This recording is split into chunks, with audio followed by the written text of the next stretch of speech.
কোন খাবারগুলো শিশুকে ভালোভাবে বেড়ে উঠতে সাহায্য করে আর কোন খাবারগুলো শিশুর জন্য ভালো না? এই প্রশ্নগুলো সব বাবা মায়ের মনেই থাকে।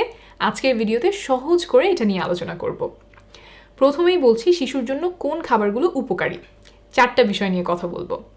1 নাম্বার হলো বেশি বেশি প্রোটিন এবং আয়রন আছে এমন খাবার। কেন এটা দরকার আর কোন কোন খাবার এগুলো পাওয়া যায় দুইটাই বলবো।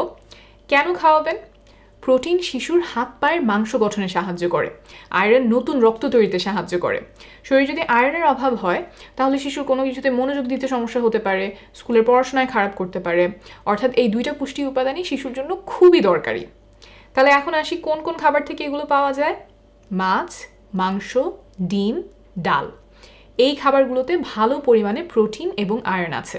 শিশুর প্রতিবেলার খাবারেই এর মধ্যে থেকে যে কোনো একটা খাবার রাখার চেষ্টা করবেন। 2 নাম্বার খাবার হলো ব্রেইনের জন্য উপকারী খাবার। শিশুর ব্রেইন যাতে ভালোভাবে তৈরি হয় সেই জন্য প্রয়োজন ওমেগা 3 ফ্যাট। শিশুর মেধা বিকাশেও সাহায্য করতে পারে ওমেগা 3 ফ্যাট, কিন্তু এই ফ্যাটটা আসলে শিশু শরীর নিজে থেকে বানাতে পারে না, খাবার থেকে নিতে হয়। তাহলে কোন খাবার থেকে এই ফ্যাট পাওয়া যায়? তৈলাক্ত মাছে ভালো পরিমাণে এই ফ্যাট পাওয়া যায়, যেমন ইলিশ মাছ, পুঁটি মাছ, চাপিলা মাছ, পার্শে মাছ, কাজলি বা বাঁশপাতা মাছ, মহাশোল মাছ, এগুলোতে ভালো পরিমাণে ওমেগা 3 ফ্যাট আছে। এছাড়াও কই মাছ, পাবদা মাছ, চিংড়ি, ভেটকি মাছ, মলা মাছ, এইসবেও অল্প পরিমাণে ওমেগা 3 ফ্যাট আছে। সপ্তাহে অন্তত একবেলা শিশুকে তৈলাক্ত মাছ খাওয়ানোর চেষ্টা করবেন। এছাড়াও অন্যান্য খাবার যেমন বিভিন্ন ধরনের বাদাম থেকে ওমেগা 3 ফ্যাট পাওয়া যায়, তবে এটা যাদের বয়স 5 বছরের বেশি তাদের জন্য, কারণ ছোট শিশুদের গলায় বাদাম আটকে যেতে পারে। 3 নাম্বার খাবার হলো হাড়গোড় শক্ত করে এমন খাবার। শিশুর হাড়গোড় যাতে ভালোভাবে তৈরি হয় সেই জন্য দরকার ক্যালসিয়াম। দাঁতগুলো যাতে মজবুতভাবে তৈরি হয় সেই জন্যও ক্যালসিয়াম দরকার।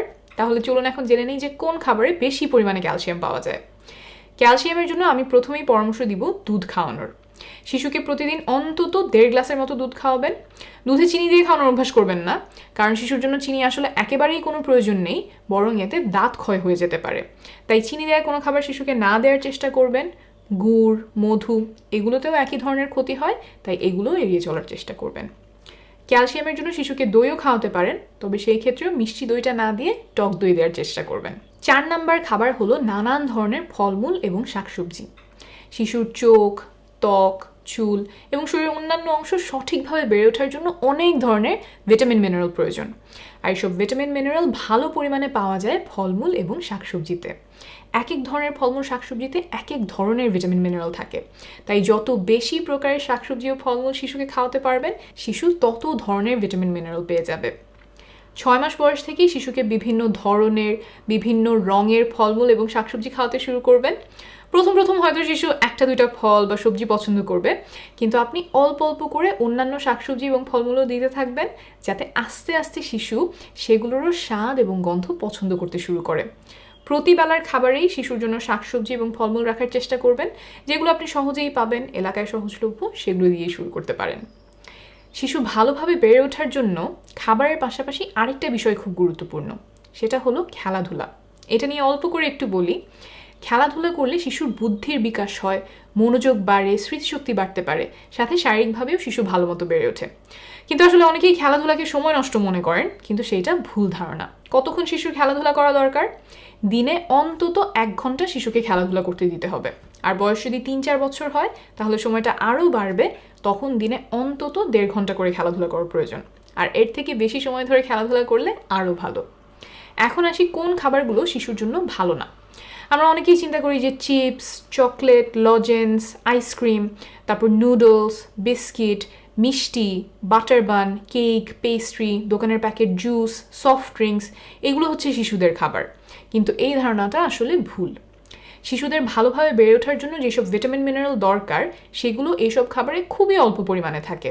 তাই এইসব খাবার যদি শিশুদের বেশি বেশি খাওয়ানো হয় তাহলে তাদের শরীরে পুষ্টির অভাব দেখা দিতে পারে। আর এইসব খাবারের আরেকটা সমস্যা হচ্ছে এগুলোতে অনেক সময় অতিরিক্ত চিনি, লবণ, তেল চর্বি থাকে, যা শিশুর স্বাস্থ্যের জন্য খুবই ক্ষতিকর। এইসব খাবার যদি খুব নিয়মিত শিশুকে খাওয়ানো হয় তখন দেখা যায় যে অল্প বয়সে তার ওজন বেড়ে যাচ্ছে, শরীরে অতিরিক্ত চর্বি জমছে, আর একবার ছোটবেলায় ওজন বেড়ে গেলে বড় হয়েও ওজন অতিরিক্ত থেকে যায় বেশিরভাগ ক্ষেত্রে।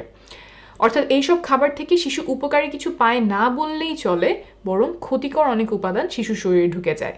তাই শিশুকে এইসব খাবার খাওয়ানো যতখানি সম্ভব এড়িয়ে চলবেন। এই ভিডিওতে অনেকগুলো তথ্য দিলাম, সব হয়তো আপনার মনে থাকবে না।